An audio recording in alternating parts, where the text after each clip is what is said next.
ഇന്ന് തന്നെ ഡൗൺലോഡ് ചെയ്യൂ. കാണൂ നിങ്ങളുടെ ഫേവറേറ്റ് ഷോസ്. പക്ഷെ മുത്തശ്ശി, ഇവിടെ എന്നെ പോലുള്ളവർക്ക് പ്രവേശനമില്ല. അല്ലായിരുന്നെങ്കിൽ ആ സ്വാമിയുടെ കാല് പിടിച്ചിട്ടായാലും ഞാൻ ഇവിടെ നിന്നേനെ. രാധികയെ കൊണ്ടേ നീ അവിടെ നിന്ന് ഇങ്ങോട്ട് വരാൻ പാടുള്ളൂ. അക്കാര്യത്തിൽ ഒരു സംശയം വേണ്ട.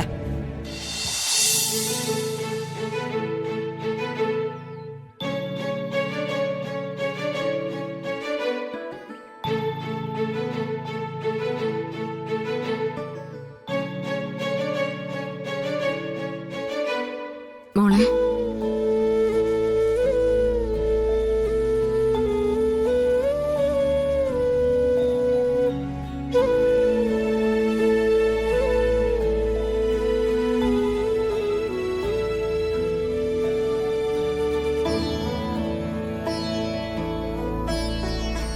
അപ്പൊ എങ്ങനെയാ മോളിവിടെ നിൽക്കല്ലേ? ഇനി അങ്ങനൊരു ചോദ്യമില്ല മാഡം, ഞാൻ തീരുമാനിച്ചു. ആദ്യം മനസ്സിനൊരു സമാധാനം കിട്ടട്ടെ, അതിനുശേഷം മാത്രമേ തീരുമാനങ്ങൾ എന്തായാലും എടുക്കാവൂ. അതെനിക്ക് നിർബന്ധം. ഫിദ മാഡം ധൈര്യമായിട്ട് പോയിക്കോ, എനിക്കിവിടെ സുഖമായിരിക്കും. എല്ലാത്തിനോടും പൊരുത്തപ്പെടാൻ ഞാൻ ശീലിച്ചു തുടങ്ങിയിരിക്കുന്നു.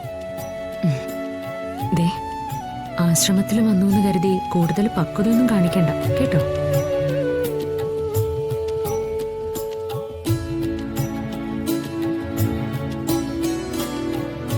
എന്തെങ്കിലും ആവശ്യം തോന്നിയാ അപ്പ വിളിക്കണം. ഇവിടുന്ന് അങ്ങോട്ട് വരണമെന്ന് തോന്നിയാ സ്വാമി വണ്ടി അറേഞ്ച് ചെയ്ത് തരും. ശരി.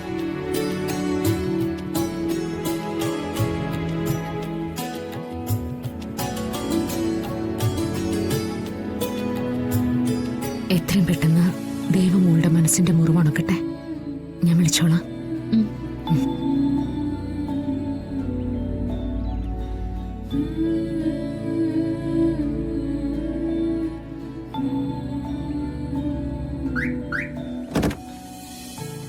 പോയിട്ട് വരാം മോളെ.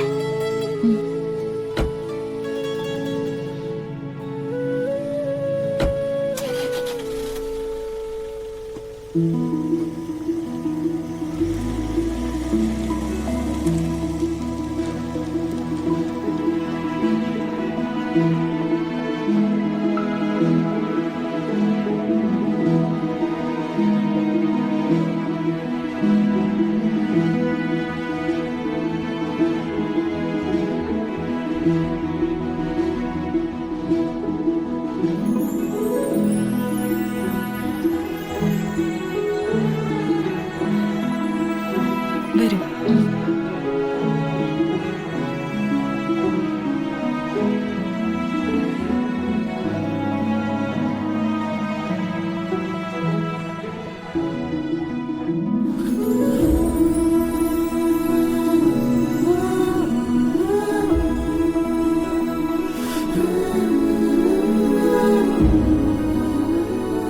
അവിടെ കർമ്മങ്ങൾ ചെയ്യുന്ന സ്ഥലം.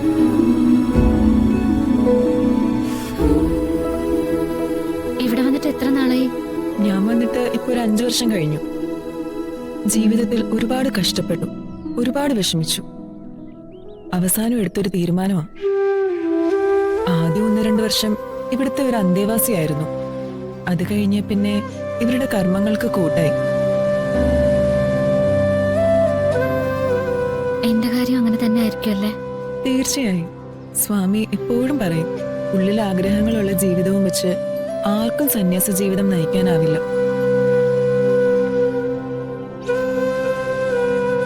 അതിന്റെ പരീക്ഷണങ്ങളുണ്ടാവും.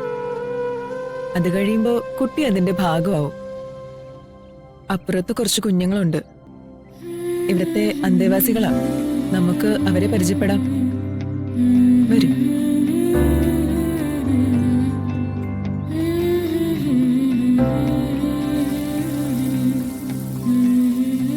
ആദ്യമായിട്ടാണോ കുട്ടി ആശ്രമത്തിൽ? ഒതുങ്ങി നടന്നോ, വെള്ളം ആവണ്ട. ഇന്നലെ മുതൽ പൊട്ടിക്കിടക്കുക.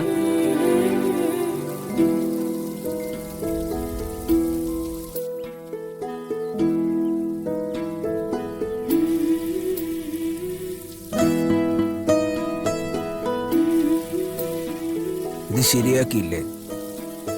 ഇലക്ട്രീഷ്യനും പ്ലംബറും ഒക്കെ ഒരാളായിരുന്നല്ലോ. അയാൾ മിനിയാന്ന് വീട്ടിൽ പോയതാ. ഇനി വരുന്നില്ല എന്നാ പറഞ്ഞേ. പകരം മറ്റൊരാളെ കണ്ടെത്തും. എത്രയും പെട്ടെന്ന് വേണം. ശരി.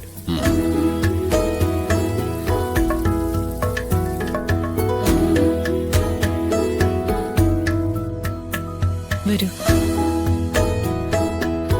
ദാ, ഇതാണ് മോക്ക് താമസിക്കാനുള്ള സ്ഥലം. വരൂ.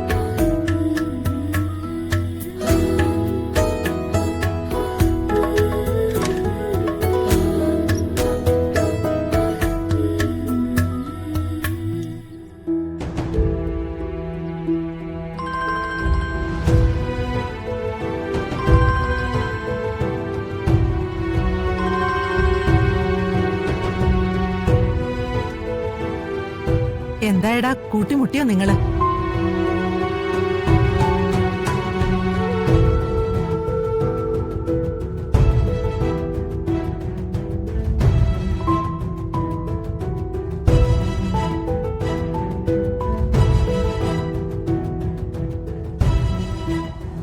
സന്യാസിനിയാകാനോ?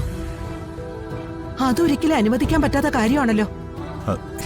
എന്ത് ചെയ്യണമെന്ന് എനിക്കറിയില്ല മുത്തശ്ശി. ഫിദാമേടോ അയാൾ ഇവിടെ കൊണ്ട് ഏൽപ്പിച്ചിരിക്കുന്നത്. ഇവരുടെ മുമ്പിൽ വെച്ച് ഞാൻ രാധയോട് സംസാരിക്കാൻ ശ്രമിച്ചാൽ അയാൾ ചിലപ്പോ പരിപൂർണമായിട്ട് എന്നെ നിഷേധിക്കും. ആദ്യം നിന്റെ ഭാര്യ നിന്നോടൊപ്പം ജീവിക്കേണ്ടവളാണെന്ന് ഉറപ്പിക്കും. എന്നിട്ട് അവളെ അവിടുന്ന് ചാടിക്കും. അതിനുള്ള മാർഗമൊക്കെ എന്റെ കൊച്ചുമോന്റെ തലയിലുണ്ട്.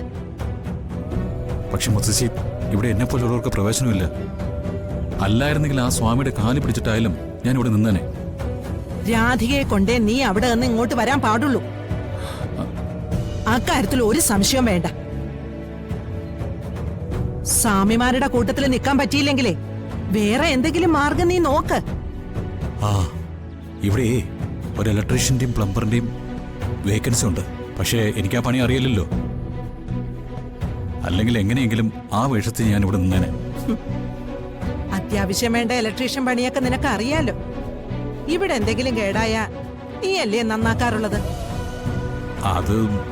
അതുപോലെ അല്ലല്ലോ ഇത്.